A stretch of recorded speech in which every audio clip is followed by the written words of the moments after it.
The Joe Rogan Experience. What was it like fighting Conor when he wasn't an asshole?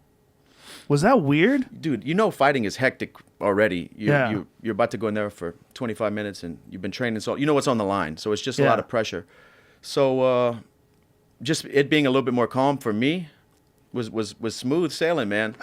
You know, because it's already hectic enough. I Right. say the same thing about the fans. Like when I fought at the Apex, it was nice, you know, because like I said, fighting is crazy. So without having guys spilling beer, yelling you're gonna die, Right. you know, on the way to the walk is Yeah. it's relaxing to me. Yeah. Yeah, so it's just makes it smooth sailing.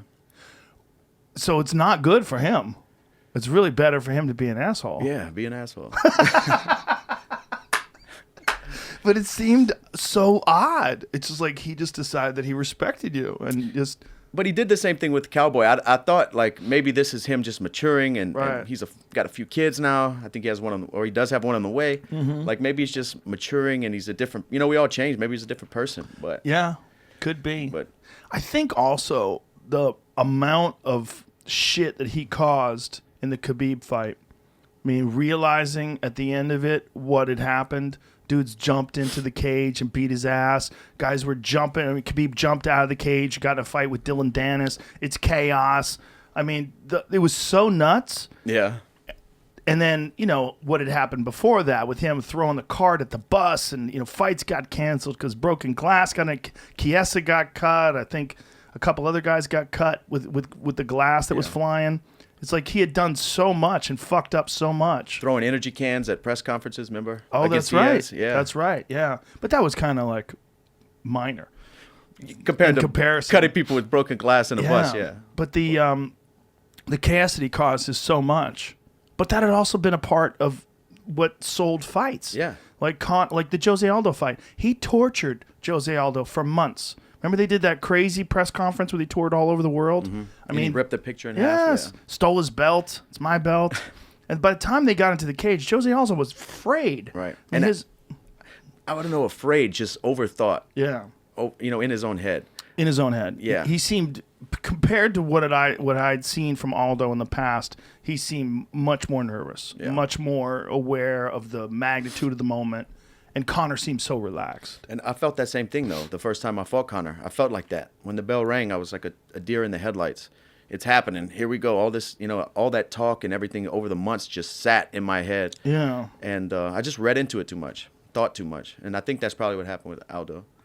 That is what shit talking can do to a person, right? It's the art of war, man. I mean, Yeah. fighting is mental, you know, as much mental as it is physical, I believe. Well, there's so much mental involved. I mean, it's for sure physical, but it's also, look, it's mental just to get yourself through training camp, right? Yeah. To cut weight, to show up, to do interview after interview, press conference after press conference, you know. How hard Things- is that to do while you're getting ready for a fight? While you're cutting weight, It's- and then it's- you're doing these interviews and they're boring-ass questions. It's the same question over and over. What's different between this Dustin and Dustin 6 years ago when Conor beat you? Like, if I heard that question 1,000 times. It just gets redundant and it's aggravating. You know, before you even sit down and do the interview, you know the questions. And it's just going through the motions. I just... Some are fun, though. Some interviewers are good and change it up, and then it's a fun conversation. But most of them, it's the same thing. How was camp? How are you feeling? Yeah. What's different between this Dustin?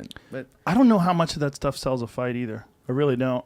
I feel like you should cut it off about 2 weeks out. I feel like you can get the interviews in before, and then the last 2 weeks, just leave the fucking fighters alone. Yeah. Leave them alone. Right. Just let them train. only do the big ones, like a ESPN Sports Center interview Yeah, or something. something Just quick. the big ones. Just a quick one. You But know, cut out all the media, MMA media. like how many hours of that shit do you have to do in a week? For this last Conor one, I was stuck in the hotel on Fight Island, so it was all mostly from my computer.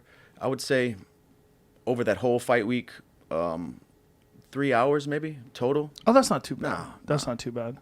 Yeah, What did you think of Conor pulling up to the Fight Island in that yacht? that's baller, man. I was mad. I'm like, damn, I want a fucking yacht. You do, but you don't. You know, that shit, that seems like you have to have so much more money than the yacht cost to enjoy the yacht. You know what I mean? I mean, it looked like if a big one. It looked like a big one. But if like you have a yacht, this is my thought. Like if you have a yacht and the yacht is worth whatever a yacht's worth. What does a yacht cost? $10 million? Okay, let's say $10 million. That one probably more. That was Probably a big more. one. Let's say $20 million. Let's say you got a $20 million yacht. For you to not be sweating that yacht, you better have $100 million. Right. You know, Yeah. you got like, how much does it cost to gas up? How much does it cost to? How much does the pilot cost? How much is the captain? What am I doing for repairs? Shit. Those big yachts have to have a crew, I think, year round. Yeah, all year round. All year round. Yeah. So you're paying a staff salary. They live on it. It's their house. Yeah. You just go and sit in it every now and then. And I heard there's a big docking fee as well. So wherever I'm the boat sure. stays, you're paying a big docking fee. So you're thinking about all that while you're about to fight.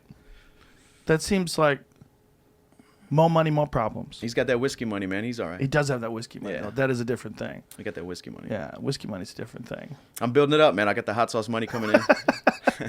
I'll pull up on like a bass boat next time.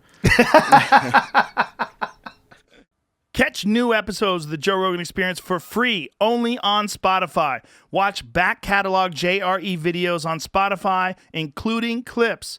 Easily, seamlessly switch between video and audio experience. On Spotify, you can listen to the JRE in the background while using other apps and can download episodes to save on data cost, all for free. Spotify is absolutely free. You don't have to have a premium account to watch new JRE episodes. You just need to search for the JRE on your Spotify app.